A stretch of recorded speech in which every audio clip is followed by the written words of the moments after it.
Hi, hello my dear friends and my dear students. Welcome to my channel. In the video, நம்ம என்ன பார்க்க போறோம் அப்படினா CBSE syllabus 8th standard maths 8th chapter exercise 8.4ல third sum simplify இருக்குது இல்லையா? இதுல இருக்கக்கூடிய ஒவ்வொரு சம்மும் இன்னைக்கு நம்ம work out பண்ண போறோம். ஓகேவா? first sum கவனிங்க. என்னன்னு பாத்தீங்கன்னா x squared minus 5 okay into x plus 5 plus 25. நம்ம செகண்ட் சம் இதுல ஃபைண்ட் த ப்ராடக்ட்னு ஒன்று போட்டிருப்போம்ல அதே மாதிரி தான் இது வரும், கொஞ்சம் எக்ஸ்ட்ரா டேர்ம்ஸ் இருக்கும், அவ்வளோதான். ஓகேவா?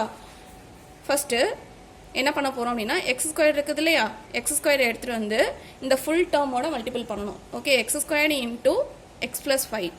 அடுத்தது இந்த மைனஸ் 5 எடுத்துட்டு வந்து அந்த ஃபுல் டேர்மையும் மல்டிபிள் பண்ணணும். Minus 5 into X plus 5. இந்த டிஸ்ட்ரிபியூட்டிவ் லா நம்ம படித்தோம்ல அதே தான் நம்ம யூஸ் பண்ணுறோம். ப்ளஸ் 25 அப்படியே இருக்கட்டும். இந்த x ஸ்கொயர் இந்த x ஸ்கொயர் ப்ளஸ் 5 மல்டிபிள் பண்ணிங்கன்னா என்ன ஆகும்? x square into X cube plus X square into 5 என்ன வரும்? 5x square. ஓகேவா? அடுத்தது மைனஸ் 5 இன்ட்டு எக்ஸ் என்னமா வரும்? Minus 5x. மைனஸ் 5 இன்ட்டு 5 என்னன்னு தெரியும்? 5 5s are 25. Minus into plus minus, அதை மறந்துடக்கூடாது. Minus 25 plus 25. ஓகே, இதில் லைக் டேர்ம்ஸ் ஏதாச்சும் இருக்கான்னு பாருங்க. ஒன்று வந்து எக்ஸ் கியூபு, இன்னொன்று வந்து எக்ஸ் ஸ்கொயர்டு, இன்னொன்று வந்து எக்ஸ் டேர்ம்ஸ்.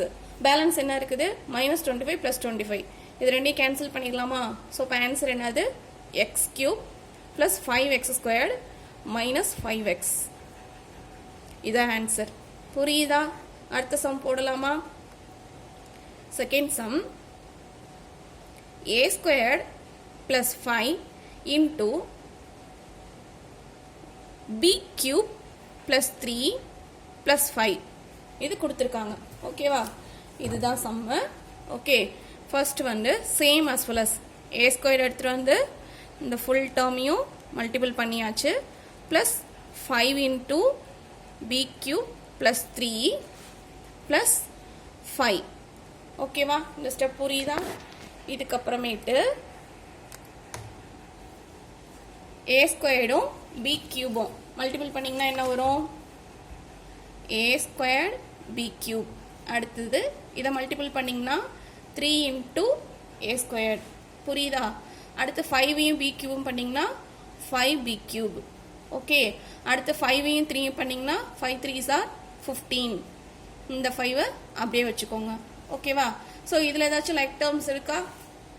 ஏதாச்சும் பண்ண முடியுமா? இந்த ரெண்டு டேர்ம் மட்டும் என்ன பண்ணலாம்? ஆட் பண்ணி எழுதலாம். a squared b cube plus 3a squared plus 5b cube plus 15ஐயும் 5ஐயும் ஆட் பண்ணால் என்னமா வரும்? 20. புரியுதா? இவ்வளோதான். இதுதான் இதோட ஆன்சர். தேர்டு சம் என்னது பாருங்க புக்கில். t plus s squared into t squared minus s. ஓகேவா? சேம் டிஸ்ட்ரிபியூட்டிவ்ல யூஸ் பண்ண வேண்டியதான். t into the whole term plus x squared into the whole term. t into t squared minus s plus s squared into t squared minus s. ஓகேவா? So இந்த t எடுத்துட்டு வந்து இதோட multiple பண்ணிங்கன்னா t cube. இந்த t எடுத்துட்டு வந்து இதோட பண்ணிங்கன்னா minus s into t, t into s. நீங்கள் எப்படி வேணால் எழுதிக்கோங்க. ப்ளஸ் s ஸ்கொயரையும் t ஸ்கொயரையும் பண்ணிங்கன்னா s ஸ்கொயர் t ஸ்கொயர்டு. இதை மல்டிபிள் பண்ணிங்கன்னா என்னமா வரும்? Minus s power 3 s cube. இதில் லைக் டேர்ம்ஸ்லாம் எதுவுமே இல்லை, எதுவுமே கேன்சல் பண்ண முடியாது. இதுதான் ஆன்சர். ஓகேவா? அடுத்த சம் போடலாமா? ஸோ அடுத்த சம் வந்து என்னன்னு பார்த்தீங்கன்னா கொஞ்சம் லென்த்தியாக இருக்கு. ஓகேவா? நல்லா கவனிங்க. என்னன்னு பார்த்தீங்க அப்படின்னா ஃபோர்த்து சம். புக்கு கவனிங்க. a plus b into c minus d இது ஒரு டேர்ம் கொடுத்துருக்காங்க. Plus a minus b into c plus d இது ஒரு டேர்ம் கொடுத்துருக்காங்க. அடுத்தது plus 2 into ac plus bd இது ஒரு டேர்ம் கொடுத்துருக்காங்க. புரியுதா? ஸோ இப்போ நம்ம என்னென்ன பண்ண போகிறோம் அப்படின்னா ஃபஸ்ட்டு இதை வந்து யூஸ்வலாக டிஸ்ட்ரிபியூட்டிவ்ல யூஸ் பண்ணுவோம்ல அது மாதிரி இதை பண்ணணும். அடுத்து இதை பண்ணணும். இங்கே வந்து என்ன பண்ணணும், 2 உள்ள மல்டிபிள் பண்ணி வச்சுக்கணும். ஓகேவா? பண்ணலாமா? ஃபர்ஸ்ட் ஏ எடுத்துகிட்டு வந்து இதோட மல்டிபிள் பண்ண போகிறோம். A into C minus D. புரியுதா? அடுத்தது plus B into C minus D. Okay, plus அப்படியே வச்சுக்கோங்க. அடுத்தது என்ன பண்ணணும், A into C plus D minus B into C plus D. ஓகேவா? அடுத்தது என்ன பண்ண போகிறோம் அப்படின்னா 2 உள்ள மல்டிபிள் பண்ணி வச்சுக்கலாமா? 2ac plus 2bd. புரியுதா? இப்போ என்ன பண்ணணும், ஏவை உள்ள மல்டிபிள் பண்ணணும். அடுத்தது பியை உள்ள மல்டிபிள் பண்ணணும்.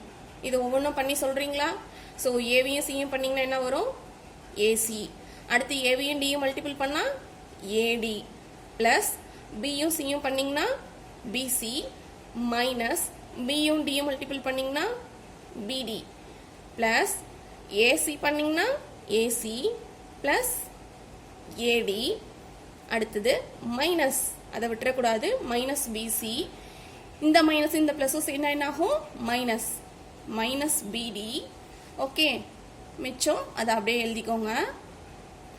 எழுதியாச்சா? இப்போ நம்ம குரூப்பிங் பண்ணலாம். என்ன பண்ண போகிறோம் அப்படின்னா லைக் டேர்ம்ஸ் எல்லாம் தனியாக எடுத்துகிட்டு வந்து எழுதலாம். ஏசி எங்கெல்லாம் இருக்குன்னு பாருங்க. ஏசி எங்கெல்லாம் இருக்கு அது நான் அண்டர்லைன் பண்ணுறேன். இங்கே ஒரு ஏசி இருக்கு, இங்கே ஒரு ஏசி இருக்கு, அண்ட் இங்கே ஒரு ஏசி இருக்கு. ஓகேவா? ஸோ ஒரு ப்ராக்கெட் ஓப்பன் பண்ணிக்கோங்க. ஏசி ப்ளஸ் என்ன வரும், 2ac. இங்கே ஒரு ஏசி இருக்கு இல்லையா, அதை எடுத்துகிட்டு வந்து எழுதியாச்சு. அடுத்தது ப்ளஸ் போட்டுக்கோங்க. வேறு என்ன டேர்ம்ஸ் இருக்குன்னு பாருங்கள். ஏடி இருக்கா? ஸோ நம்ம மேலே வந்து ஜஸ்ட் சர்க்கிள் பண்ணி காட்டுறேன் ஏடி எங்கெங்கெல்லாம் இருக்குன்னு. இங்கே ஒரு ஏடி இருக்கு, இங்கே ஒரு ஏடி இருக்கு. ஓகேவாமா? ஸோ அதை தனியாக எழுதுங்க. மைனஸ் ஏடி ப்ளஸ் ஏடி. ஓகே, ப்ளஸ் வேற என்ன குரூப்பிங் பண்ண போகிறோம், பிசி. இங்கே ஒரு பிசி இருக்கு, அடுத்து இங்கே ஒரு பிசி இருக்கு. அதை எப்படி எழுதலாம், மைனஸ் பிசி ப்ளஸ் பிசின்னு எழுதலாம். ஓகே, ஸோ பேலன்ஸ் என்னென்ன இருக்கு, பிடி மட்டும்தான் இருக்கு. ஸோ பிடி எங்கெங்க இருக்கு பாருங்க. இதில் நான் டிக் பண்ணி காட்டுறேன். பிடி எங்கெங்க இருக்கு, இங்கே ஒரு பிடி இருக்கு, இங்கே ஒரு பிடி இருக்கு, அகைன் இங்கே ஒரு பிடி இருக்கு. அதெல்லாம் கலெக்ட் பண்ணிங்கன்னா 2bd.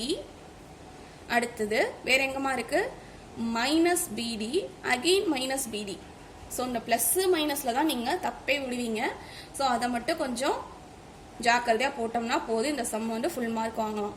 Minus AD plus AD cancel பண்ணியாச்சா? Minus BC plus BC cancel பண்ணியாச்சா? ஸோ இது நம்ம எப்படி எழுத முடியும், 2bd. இந்த மைனஸ் பிடியும் இந்த மைனஸ் பிடியும் என்னவா மாறும், மைனஸ் 2bdன்னு மாறுமா? ஸோ அப்போ என்னாகும், இதுவும் கேன்சல் ஆயிருமா? எல்லா டேர்மும் கேன்சல் ஆயிடுச்சு. இதை ஆட் பண்ணோன்னா என்ன வரும், ஒரு ஏசி, 2 ஏசி, இங்கே வந்து ஒரு 2 ஏசி இருக்கு.